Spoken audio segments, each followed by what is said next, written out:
ខេត្តសៀមរាបទៀតហើយបាទគឺកងរាជអាវុធហត្ថខេត្តសៀមរាបបំបែកសម្បុកបាទ snooker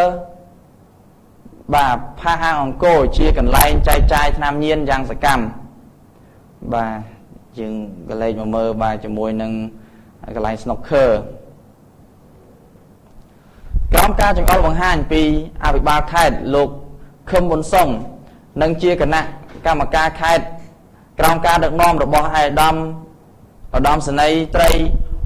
មនសមុនមេបញ្ជាការកងរាជអាវុធហត្ថខេត្តសៀមរាបដឹកនាំបញ្ជាផ្ទាល់ដោយលោកវីរៈសេនីយ៍អាយស្រីយុរ៉ាមេបញ្ជាការកងរាជអាវុធហត្ថនិងដឹកនាំសម្របសម្រួលនីតិវិធីដោយលោកសំរិទ្ធបាទសុខុមព្រះរាជអាជ្ញារងសាលាដំបងខេត្តសៀមរាប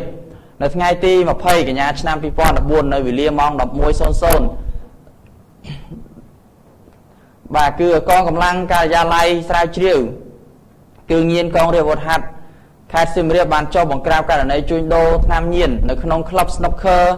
ផាកអានអង្គរសន្ធិដ្ឋក្នុងភូមិវត្តដំណាក់សង្កាត់សាលាកំរើកក្រុងសៀមរាបខេត្តសៀមរាប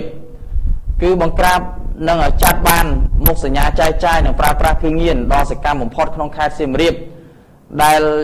ជាលទ្ធផលគឺឃាត់ខ្លួនបានជនសង្ស័យចំនួន10នាក់រួមទាំងអ្នកបាទមើលការខុសត្រូវនៅក្នុងក្លឹប snooker ផាកអានអង្គរបាទគឺទី1គឺឈ្មោះបាទព្រំសុភ័ក្រភេទប្រុសអាយុ17ឆ្នាំជាជនជាតិខ្មែរមុខរបរអ្នកនេសាទទី2ឈ្មោះពិនរតនៈភេទប្រុសអាយុ17ឆ្នាំជាជនជាតិខ្មែរមុខរបរបើកបររថយន្តឈ្នួលនិងទី3ឈ្មោះពេញវណ្ណៈភេទប្រុសអាយុ29ឆ្នាំជាជនជាតិខ្មែរមុខរបរចាក់បាទគឺលក់ចានឆ្នាំងនិងទី4ឈ្មោះនៅបាទឆវ័នភេទប្រុសអាយុ14ឆ្នាំជាជនជាតិខ្មែរមុខរបរគឺជាសិស្សនិងទី5ឈ្មោះបាទសុគន្ធបរមីភេទស្រីអាយុ14ឆ្នាំជាជនជាតិខ្មែរមុខរបរបាទជាសិស្សនិងទី4ឈ្មោះលឹមសុគន្ធភេទប្រុសអាយុ33ឆ្នាំជាជនជាតិខ្មែរមុខរបរបុគ្គលិកក្លឹប snooker និងទី7ឈ្មោះហូនរស្មីភេទស្រីអាយុ24ឆ្នាំជាជនជាតិខ្មែរមុខរបរបុគ្គលិកក្លឹប snooker និងទី8ឈ្មោះយុនច័ន្ទធីរតភេទប្រុសអាយុ17ឆ្នាំជាជនជាតិខ្មែរមុខរបរមិនពិតប្រាកដទី9ឈ្មោះបើវណ្ណៈភេទប្រុសអាយុ22ឆ្នាំជាជនជាតិខ្មែរមុខរបរលក់ចាប់ហួយនិងទី10ឈ្មោះព្រំគិរីសិទ្ធបាទសំទោសបាទព្រំគិរីស័កភេទប្រុសអាយុ18ឆ្នាំជាជនជាតិខ្មែរមុខរបរជាជាងសំណង់រួមទាំងវត្ថុតាំងដែលដកហូតបានពីជនសង្ស័យគឺម្សៅបាទគ្រើមសថ្លាគឺចំនួន21កញ្ចប់តូចនិង2កញ្ចប់ធំស្មើនឹង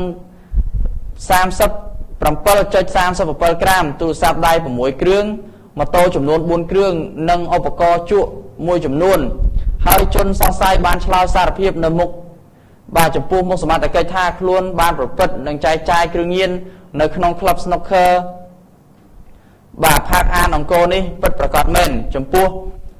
បាទនៅក្នុងកន្លែង snooker នេះបាទគឺចែកចាយថ្នាំញៀនបាទគឺជាកន្លែងមួយដ៏ធំបំផុតផងដែរលោកវិរៈសេនីយ៍អាយឆាយបាទឆាយរដ្ឋប្រធានការិយាល័យប្រឆាំងគ្រឿងញៀនបានមានប្រសាសន៍ប្រាប់បណ្ដាញអ្នកយកព័ត៌មានថាកន្លែង snooker ផាកអាននេះគឺជាសម្បុកក្រុមអ្នកចែកចាយថ្នាំញៀនមកបាទសង្ងំលេង snooker ដើម្បីយកទីតាំងនេះជាកន្លែងចែកចាយថ្នាំញៀនយ៉ាងសកម្មក្នុងខេត្តសៀមរាបដែលគ្មានសមត្ថកិច្ចណាបង្ក្រាបបានហើយលោកបានបន្ថែមទៀតថានេះគឺជាការខិតខំប្រឹងប្រែងនិងការស៊ើបអង្កេតជាយូរណាស់មកហើយទើបកម្លាំងកងរាជអាវុធហត្ថខេត្តសៀមរាបបានបំបែកសម្បុកចែកចាយថ្នាំញៀនដ៏សកម្មនេះនៅក្នុងកណ្ដាលខេត្តសៀមរាបនេះបាទបានជាស្ថាពរផងដែរបាទយើងឃើញហើយបាទសម្រាប់ខេត្តសៀមរាបបាទក្នុងរយៈពេលតែបាទគឺ2ថ្ងៃបាទគឺយើងឃើញជាមួយនឹងការបង្ក្រាបនេះគឺមានស្នាដៃហើយក៏ជាសកម្មភាពមួយដ៏ធំធេងផងដែរ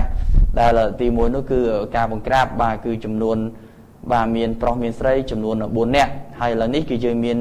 ប្រុសមានស្រីគឺចំនួនទៅដល់10នាក់ឯណោះបាទ ហើយជាមួយនឹងការដកហូតនៅថ្នាំញៀននោះក៏មានចំនួនច្រើនដែរគឺមានបាទគឺថ្នាំញៀនប្រភេទបានគេថាតកកនោះគឺចំនួន21កញ្ចប់តូចនិង2កញ្ចប់ធំបាទបើយើងគិតទៅគឺស្មើនឹង 37.37 ក្រាមបាទគឺយើងមើលទៅមានទ្រង់ទ្រាយធំមកដែរហើយក៏យើងសូមអរគុណដល់បាទគឺអាយដាមគឺឆៃរ៉ុនគាត់គឺជាប្រធានប្រឆាំងបាទគ្រឿងញៀនក៏គាត់បានធ្វើការបង្ក្រាបនេះបាទហើយយើងឃើញថាឥឡូវនេះទោះបីជាមានការបង្ក្រាបយ៉ាងណាក្តីបាទថ្នាំញៀនគឺនៅតែមានការចរាចរណ៍នៅប្រជាជាតិកម្ពុជាយើងបាទស្ទើរតែគ្រប់ទីកន្លែងហើយឥឡូវនេះក៏យើងឃើញថាជាមួយនឹងសមត្ថកិច្ចក៏គាត់មិនអោបដៃនៅមើលដែរក៏គាត់ធ្វើការបង្ក្រាបបើយើងឃើញទៅដូចជាខេត្តសៀមរាបគឺករណីការបង្ក្រាបនេះគឺល្អមែនទែនបាទអញ្ចឹងបាទខ្ញុំបាទនៅពេលនេះបាទខ្ញុំបាទសូមសម្រាប់បន្តិចសិនបាទនឹងជួបគ្នានៅពេលបន្តិចទៀតនេះផងដែរ